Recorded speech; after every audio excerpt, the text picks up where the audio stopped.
Biden, İsrail'de temasları sonrası düzenlenen basın toplantısında konuştu. Tel Aviv ABD Başkanı Joe Biden, İsrail'de temasları sonrası düzenlenen basın toplantısında konuştu.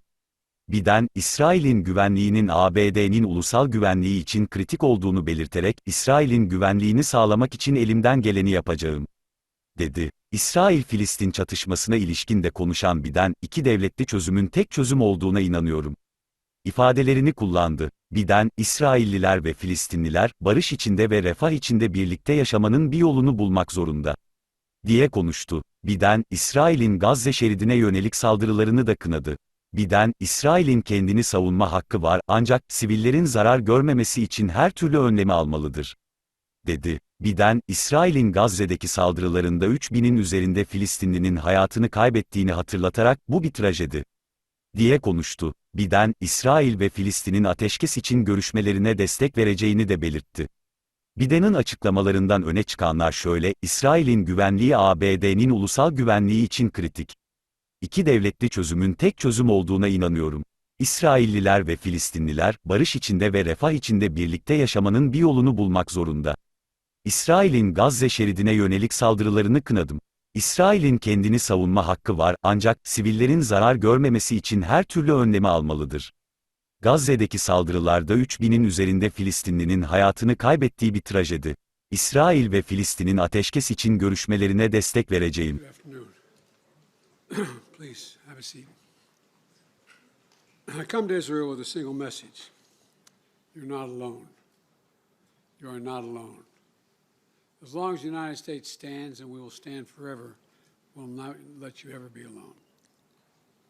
Most importantly, I know the recent terrorist assault on the people of this nation has left a deep, deep wound. More than 1,300 innocent Israelis killed, including at least 31 American citizens by the terrorist group Hamas. Hundreds of young people at a music festival. The festival was for peace, gunned down as they ran for their lives. Scores of innocents, from infants to elderly grandparents, Israelis and Americans, taken hostage. Children slaughtered, babies slaughtered, entire families massacred. Rape, beheadings, bodies burned alive. Hamas committed atrocities that recall the worst ravages of ISIS, unleashing pure, unadulterated evil upon the world. There's no rationalizing it, no excusing it, period. The brutality we saw would have cut deep anywhere in the world, but it cuts deeper here in Israel. October 7th, which was a sacred Jewish holiday, became the deadliest day for the Jewish people since the Holocaust. It has brought to the surface painful memories and scars left by millennia of anti-Semitism and the genocide of the Jewish people. The world watched then, it knew, and the world did nothing. We will not stand by and do nothing again. Not today, not tomorrow, not ever. To those who are living in limbo, waiting desperately to learn the fate of a loved one, especially to families of the hostages, you're not alone. We're working with partners throughout the region, pursuing every avenue to bring home those who are being held captive by Hamas. I can't speak publicly about all the details, but let me assure you, for me, as the American president, there's no higher priority than the release and safe return of all these hostages. To those who are grieving, a child, a parent, a spouse, a sibling, a friend, I know you feel like there's that black hole in the middle of your chest. You feel like you're being sucked into it. The survivor's remorse, the anger, the questions of faith in your soul. Staring at that empty chair, sitting Shiva, the first Sabbath without them. They're the everyday things, the small things that you miss the most. The scent when you open the closet door. The morning coffee you shared together. The bend of his smile, the perfect pitch of her laugh. The giggle of your little boy, the baby. For those who have lost loved ones, this is what I know. They'll never be truly gone. There's something that's never fully lost, your love for them and their love for you. And I promise you, you'll be walking along some days and say, what would she or he want me to do? You smile when you pass a place that reminds you of them. That's when you know. When a smile comes to your lips before a tear to your eye, that's when you know you're going to fully make it. That's what will give you the fortitude to find light in the darkest hours. When terrorists believe they could bring you down, bend your will, break your resolve. But they never did, and they never will. Instead, we saw incredible stories of heroism and courage, of Israelis taking care of one another, neighbors forming watch groups to protect their kibbutz, opening their homes to shelter survivors, retired soldiers running into danger once again, civilian medics flying across rescue missions, and off-duty medics at the music festival caring for the wounded before becoming a victim himself. Volunteers retrieving bodies of the dead so families could bury their loved ones in accordance with Jewish tradition. Reservists leaving behind their families, their honeymoons, their studies abroad without hesitation, and so much more. The state of Israel was born to be a safe place for the Jewish people of the world. That's why it was born. I've long said, if Israel didn't exist, we'd have to invent it. While it may not feel that way today, Israel must again be a safe place for the Jewish people. And I promise you, we're going to do everything in our power to make sure that it will be. 75 years ago, just 11 minutes after its founding, President Harry S. Truman and the United States of America became the first nation to recognize Israel. We've stood by your side ever since. We're going to stand by your side now. My administration was in close touch with your leadership from the first moments of this attack. We're going to make sure you have what you need to protect your people, to defend your nation.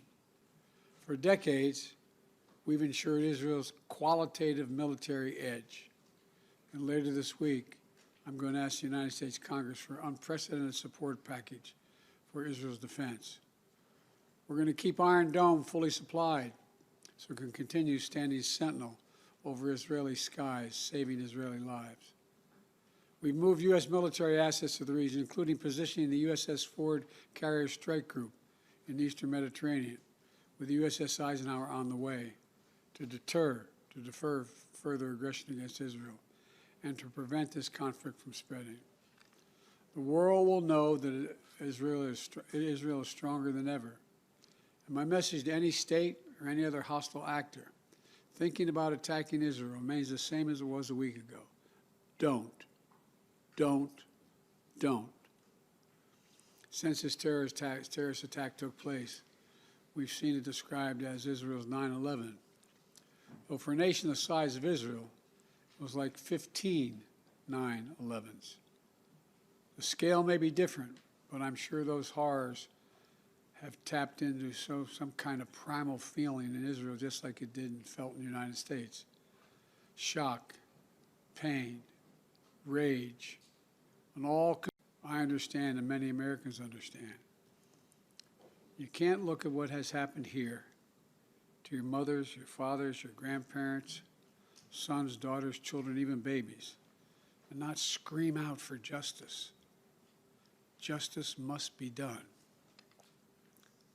But I caution this: while you feel that rage, don't be consumed by it. After 9/11, we were enraged in the United States. While we sought justice and got justice, we also made mistakes. I'm the first U.S. president to visit Israel in time of war. I've made wartime decisions. I know the choices are never clear or easy for the leadership. There's always cost, but it requires being deliberate. It requires asking very hard questions. It requires clarity about the objectives and an honest assessment about whether the path you're on will achieve those objectives. The vast majority of Palestinians are not Hamas.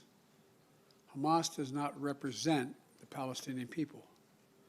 Hamas uses innocent families in Gaza as human shields, putting their command centers their weapons, their communications tunnels, in residential areas. Palestinian people are suffering greatly as well. We mourn the loss of innocent Palestinian lives like the entire world.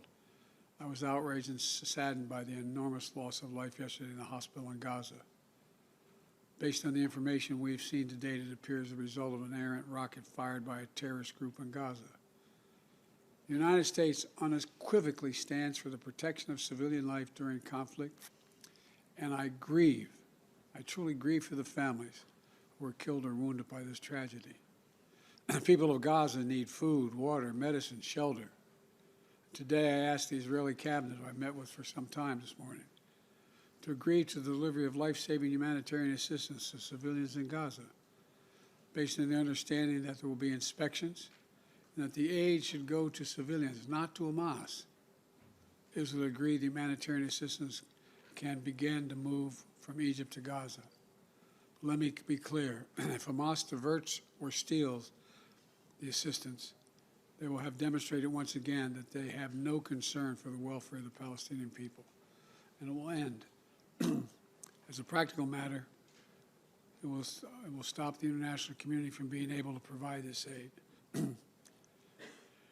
We're working in close cooperation with the government of Egypt, the United Nations, and its agencies like the World Food Program and other partners in the region to get trucks moving across the border as soon as possible. Separately, I ask Israel that the global community demand that the International Red Cross be able to visit hostages. I just demanded that the United States fully supports. Today, I'm also announcing $100 million in new U.S. funding for humanitarian assistance in both Gaza and the West Bank. This money will support more than 1 million displaced and conflict-affected Palestinians, including emergency needs in Gaza. You are a Jewish state. You are a Jewish state, but you're also a democracy. And like the United States, you don't live by the rules of terrorists. You live by the rule of law. And when conflicts flare, you live by the law of wars. What sets us apart from the terrorists is we believe in the fundamental dignity of every human life. Israeli, Palestinian, Arab, Jew, Muslim, Christian, everyone. You can't give up what makes you who you are. If you give that up, then the terrorists win, and we can never let them win. You know, Israel's a miracle, a triumph of faith and resolve and resilience over impossible pain and loss.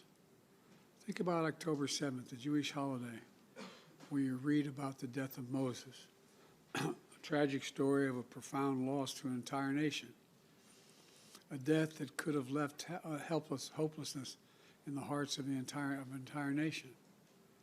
But though Moses died, his memory, his message, his lessons have lived on for generations of the Jewish people as well as many others. And just as the memory of your loved ones will live on as well. After reading the story of Moses' death, those who observed the holiday began reading the Torah from the very beginning. The story of creation reminds us of two things. First, that when we get knocked down, we get back up again, and we begin anew. And second, when we're faced with tragedy and loss, we must go back to the beginning and remember who we are. We are all human beings, created in the image of God with dignity, humanity, and purpose. In the darkness, to be the light unto the world is what we're about. You inspire hope and light for so many around the world. That's what the terrorists seek to destroy. That's what they seek to destroy. Because they live in darkness, but not you, not Israel. Nations of conscience like the United States and Israel are not measured solely by the example or power. We're measured by the power of our example. That's why, as hard as it is, we must keep pursuing peace. We must keep pursuing a path so that Israel and the Palestinian people can both live safely, in security, in dignity, and in peace. For me, that means a two-state solution. We must keep working for Israel's greater integration with its neighbors. These attacks have only strengthened my commitment and determination and my will to get that done. I'm here to tell you The terrorist will not win. Freedom will win. So let me end where I began. Israel, you're not alone. The United States stands with you. I've told the story before, and I'll tell it again, of my first meeting with an Israeli prime minister 50 years ago as a young senator. I was sitting across from Golda Meir at her desk in her office. And she had a guy who later became prime minister, sitting next to me, just before the 1973 Yom Kippur War. And she flipped the maps up and down, telling me how bad things were and how terrible they were. All of a sudden, she looked at me and she said, "Would you like a photograph?" I looked at her. She got up from her desk and walked out into that hallway. I think it's marble flooring. Walked out in the hallway. We walked out and there were a bunch of photographers standing in front of us. We were standing shoulder to shoulder. Without her looking at me, she said to me, knowing I'd hear her, "Why do you look so worried, Senator Biden?" And I said, "Worried? Like, of course I'm worried." And she looked at me and she didn't look. She said, "We don't worry, Senator. We Israelis have a secret weapon. We have nowhere else to go." Well, today, I say to all of Israel, the United States isn't going anywhere either. We're going to stand with you. We'll walk beside you in those dark days. And we'll walk beside you in the good days to come. And they will come.